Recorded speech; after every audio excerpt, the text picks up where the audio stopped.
Creating value in an organization with groups of people in a collaborative manner is one of the most important tasks of leadership, and that is a challenge that he needs to manage day in and day out. People are born alone, and they are born with a natural instinct to self-protect themselves.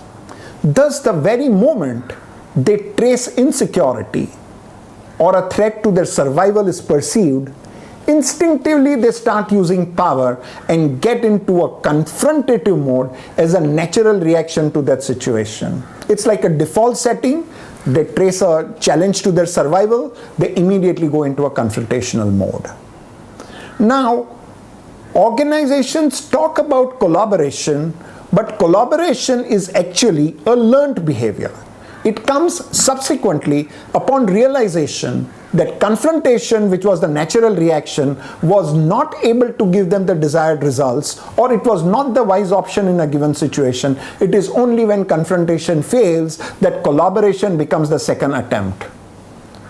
Challenge for leadership is to use influence in such a way that it changes the mindset of the people and the leaders working in the organization to make collaboration a default option by instinct and not confrontation as a default option which they otherwise take on to. What are the 5 ways in which an organization can influence its people to be collaborative?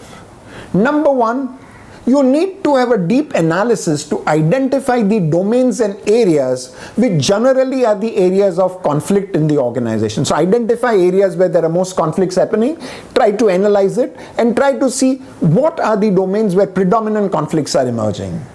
Secondly, after you identify that, get into one-on-one discussions with the people who are driving that kind of a confrontative or a conflicting situation to understand their beliefs and their mind models. This is very important because superficially everyone understands the need to be collaborative. Everyone will agree that you don't need to be confrontative, but unless and until you know their beliefs and the mind models, you will not be able to influence change behaviors.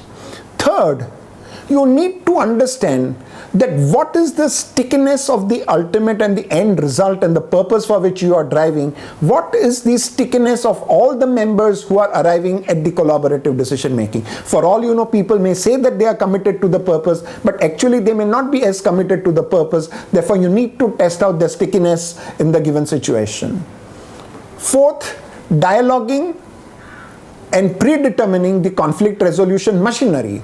Most organizations identify conflicts but have not pre-announced what is the way in which the groups of people who are working together, once they perceive a conflict or once there is a problem, what is the conflict resolution machinery? That machinery is not defined, and therefore each one tries their own and peculiar ways to solve that conflict. But once it is defined, people will organize that and use that as the conflict resolution machinery, which is very important. And the last and the most important thing is that you have to continue to identify leaders and whistleblowers in the system who immediately upon finding a streak of a conflict will raise their hands or whistle and blow whistles there, so that the confrontation zone is handled actually much before the actual confrontation happens. These are some of the most important hygiene factors you put in. Once you put that in place, the organization's collaborative quotient will go high, and you will see the results of that situation in an organization.